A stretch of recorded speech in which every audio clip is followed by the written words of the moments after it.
News 18 mega exit poll में PM Modi तीसरी बार सरकार बनाने जा रहे हैं। न्यूज 18 पोल हब के आंकड़े सामने आ चुके हैं। एनडीए को 355 से 370 सीट मिलने का अनुमान है। बीजेपी को अकेले 305 से 315 सीट मिल सकती है। कांग्रेस की बात करें तो कांग्रेस को 62 से 72 सीट मिलने का अनुमान है। इंडिया अलायंस को 125 से 140 सीट मिलने का अनुमान है। अन्य की बात करें तो 42 से 52 सीट इनको मिल सकती है। बीजेपी गुजरात, मध्य प्रदेश, राजस्थान और कर्नाटक में भारी जीत दर्ज कर सकती है।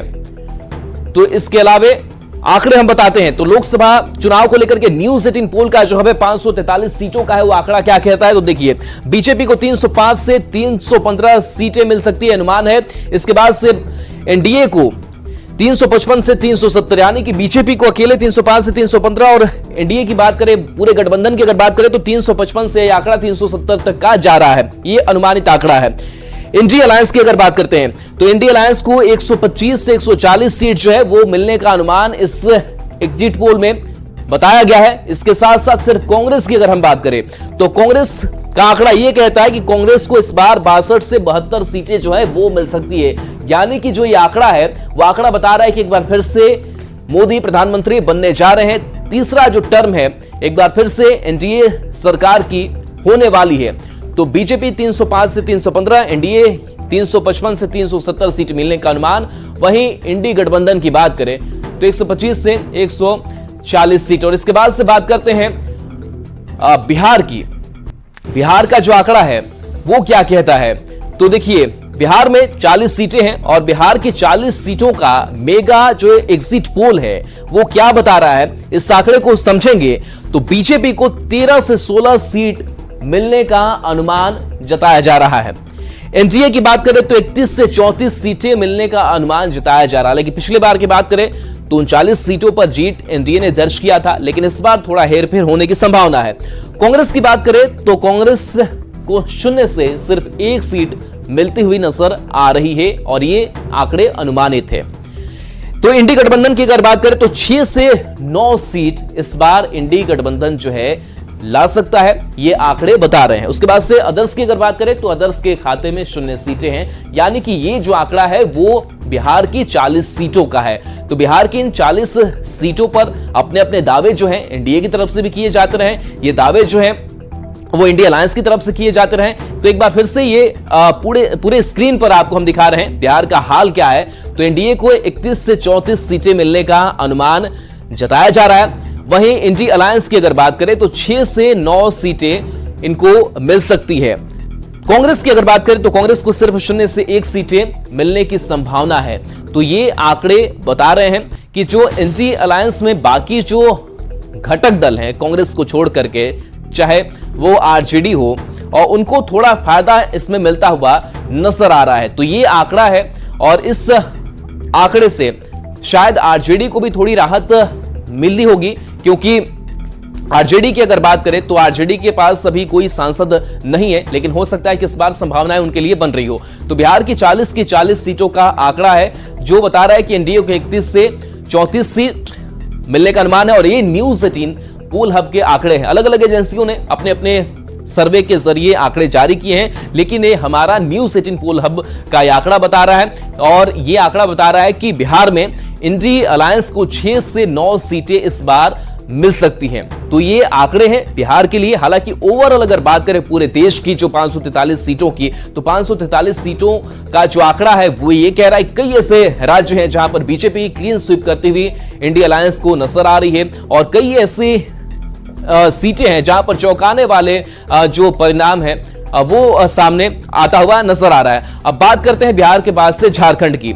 झारखंड की अगर बात करें तो झारखंड में 14 लोकसभा सीटें हैं और इस बार 9 से 12 सीट जो है वो बीजेपी को जाती हुई नजर आ रही है। यानी कि एनडीए को 9 से 12 सीटें इस बार मिल सकती है, इसका अनुमान है। और वहीं इंडिया अलायंस की अगर बात करें तो 2 से 5 सीट जो है वो मिलने का अनुमान है। 2019 लोकसभा चुनाव की अगर बात करें तो यहां पर 12 सीटें जो है वो एनडीए के खाते में थी, जिसमें 11 सीटें बीजेपी के पास, 1 सीट जो है आजसू के पास थी। और इस बार जो है यह आंकड़ा बता रहा है कि 9 से 12 सीट जो है वो बीजेपी या एनडीए, दोनों के पास जो है वो रह सकती है और इंडी अलायंस को 2 से 5 सीटें जो है वो झारखंड में मिल सकती है। तो ये झारखंड का 14 सीटों का हाल है।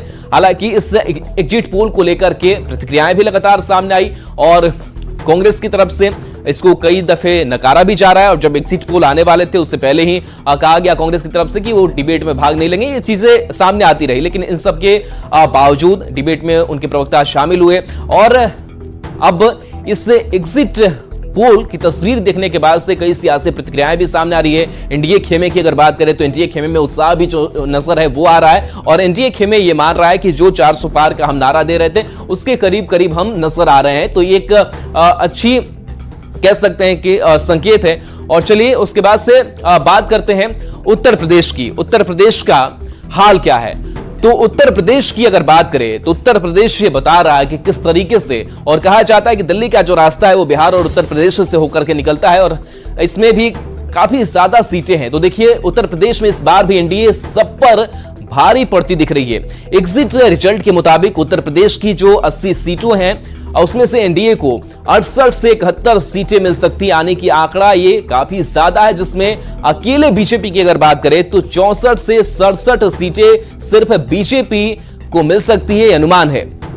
दूसरी तरफ इंडी अलायंस की बात करें तो इंडी अलायंस के खाते में 9 से 12 सीटें ही सिर्फ आ सकती हैं, यानी कि भारी पड़ता हुआ एनडीए नजर आ रहा है इंडी अलायंस पर। तो ये आंकड़े हैं और उसके बाद से देखिए कांग्रेस की क्या स्थिति नजर आती है उत्तर प्रदेश में। वो ये कहता है कि मात्र 3 से 6 जो सीटें हैं वो कांग्रेस को मिल सकती है इन 80 सीटों में। 80 सीटों में अगर कांग्रेस 3 से 6 सीटों पर सिमटती है तो आप समझ सकते हैं कि हालत क्या है। पश्चिम बंगाल आते हैं तो पश्चिम बंगाल की 42 सीटें हैं जिसमें बीजेपी को 21 से 24 सीट मिल सकती है, यानी कि पश्चिम बंगाल में भी एक कह सकते हैं कि बड़ी उपलब्धि जो है वो एनडीए के लिए मानी जाएंगी, क्योंकि लगातार ममता बनर्जी का वहां पर प्रभाव है। लेकिन उन सब प्रभाव के बीच लगातार खास करके पश्चिम बंगाल पर भी प्रधानमंत्री नरेंद्र मोदी इस बार फोकस रहे और चुनावी सभाओं के जरिए भी वहां के वोटर्स को अपने पाले में लाने की कोशिश करते रहे और इसका असर भी देखने को मिला है। जहां पश्चिम बंगाल की अगर बात करें तो बीजेपी को 21 से 24 और अदर्स टीएमसी 18 से 21 जो सीटें हैं वो जाने का अनुमान जो है वो लगाया जा रहा है। तो देखिए एग्जिट पोल में तीसरी बार मोदी सरकार बनाने जा रहे हैं, यानी कि मोदी सरकार बनने जा रही है। एग्जिट पोल के आंकड़े सामने आने के बाद विपक्ष का बुरा हाल है। एग्जिट पोल में एनडीए की सरकार के अनुमान के बाद बीजेपी और सहयोगी दलों के हौसले बुलंद हैं, तो विपक्ष 4 जून को फाइनल नतीजे की बात दोहरा रहा है। देखिए देश के माननीय प्रधानमंत्री जी कर्मयोगी जो 140 करोड़ जनता के लिए 24 आवर सेवा के भाव से काम करते रहे और जो कहे सो उन्होंने किया। मोदी जी की गारंटी पर लोगों को विश्वास है और उस विश्वास पर लोगों ने अपना बटन दबाकर कमल को खिला दिया और अब चौंकाने वाला चौका उनको लगने जा रहा है। बेहोश हो जाएंगे, उनकी पारिवारिक जिम्मेदारी समाप्त होने जा रही है। ये जो एग्जिट पोल दिखाया जा रहा है ये एग्जैक्ट पोल नहीं है और 4 जून को जब एग्जैक्ट पोल आएगा तो उसमें इंडिया गठबंधन को 295 से ज्यादा सीटें 295 प्लस सीटें आएंगी, ये हम आश्वस्त करते हैं। देश के अंदर तैयारी चल रही है। 4 जून को 400 के पार जाएंगे और हर जगह कोई ऐसा जिला नहीं होगा जहां 4 क्विंटल लड्डू नहीं बटेगा। पूरे देश के अंदर माहौल बन गया है कि आ रहे हैं मोदी, खुशी की लहर दौड़ गई है और जो विरोधी बड़ा बड़ा दावा कर रहे थे उन सब का दावा खोखला निकलेगा। एनडीए की बढ़त के बाद चुनाव आयोग पर और ईवीएम पर ठीकरा फोड़ा जाएगा। हम सही साबित हुए। बड़े बड़े दावे 295 के या इससे अधिक के किए जा रहे थे, अब सब ईवीएम में दोष निकाला जा रहा है। बिहार की, झारखंड की और समूचे देश के एनडीए की जीत पर बहुत बहुत बधाई। एग्जिट का इंतजार करना, ये तो पर्चा लीक पहले ही था। 5 दिन 7 दिन पहले ही से लोग चर्चा कर रहे थे कि एग्जिट पोल इस तरह से लोग परोसेंगे। देश की जनता ने निर्णय लिया है, इंडिया शाइनिंग की हाल होगी। माफ करना, लोगों ने वोट दिया है तेजस्वी जी के संकल्प पर, इंडिया गठबंधन के संकल्प पर। तो एग्जिट पोल में नरेंद्र मोदी की सरकार बनने जा रही है। एग्जिट पोल के अनुमान से विपक्ष का बुरा हाल है। विपक्ष का कहना है कि अनुमान और परिणाम में फर्क होता है। तो बीजेपी का कहना है कि बिहार में एनडीए बड़ी जीत हासिल करने जा रही है। परिणाम में फर्क होता है। अनुमान काल्पनिक होता है, जबकि परिणाम तथ्यों एवं फैक्ट सत्य पर आधारित होता है। 4 जून को परिणाम चौंकाने वाले आ रहे हैं। ये जो एग्जिट पोल है, ये एग्जिट पोल मुख्य रूप से प्रबंधित एवं अभिलेखित है। देखिए, एग्जिट पोल चाहे जो भी आए, लेकिन एक बात मैं बता देना चाहता हूं, बिहार की जनता ने तेजस्वी प्रसाद यादव के नेतृत्व पर विश्वास किया। देश की जनता ने इंडिया गठबंधन के नेतृत्व पर विश्वास किया। प्रधानमंत्री नरेंद्र मोदी जी जिस भाषा का इस्तेमाल किए और जिस तरह से उनकी बेचैनी और बौखलाहट देखने को मिली, यह स्पष्ट करता है कि इंडिया गठबंधन इस बार बहुमत से सरकार बनाने जा रही है। बिहार में एग्जिट पोल ने भाजपा के दावों पर मुहर लगा दी। देश में एक बार फिर प्रचंड बहुमत से एनडीए की सरकार बन रही है। बिहार में महागठबंधन के सारे दावे फुस्सो हो गए। एग्जिट पोल में बिहार में इंडी गठबंधन को 6 से 9 सीट मिलने का अनुमान जताया गया है, लेकिन वास्तविकता इससे कहीं अलग है और यह तय है कि बिहार में इंडी गठबंधन 0 पर आउट होगा। लालू जी की दोनों बेटियों की करारी हार तय है। हार के बाद तेजस्वी को अपने मित्र के साथ मछली और मटन पार्टी का भरपूर अवसर मिलेगा। इस लोकसभा चुनाव में एनडीए ने 400 पार का जो लक्ष्य रखा था, हम उस लक्ष्य के करीब पहुंचते हुए दिखाई पड़ रहे हैं। विभिन्न मीडिया चैनलों पर दिखाए जा रहे एग्जिट पोल में एनडीए को पूर्ण बहुमत के साथ 400 पार भी दिखाया जा रहा है। यह मेरा अनुमान और एनडीए नेताओं के जो कार्यशैली रही है उसके मुताबिक बिल्कुल सही है। वहीं बेगूसराय से बीजेपी उम्मीदवार गिरिराज सिंह ने विपक्ष पर निशाना साधते हुए कहा, 4 तारीख को सब कुछ साफ हो जाएगा और विपक्ष की सारी खटाखट और फटाफट धरी की धरी रह जाएगी। साथ ही एनडीए की जीत का दावा करते हुए कहा, आज सभी एजेंसियों ने एनडीए गठबंधन को 400 के आसपास की बढ़त बताई है और यह सिर्फ मोदी की गारंटी का ही परिणाम है।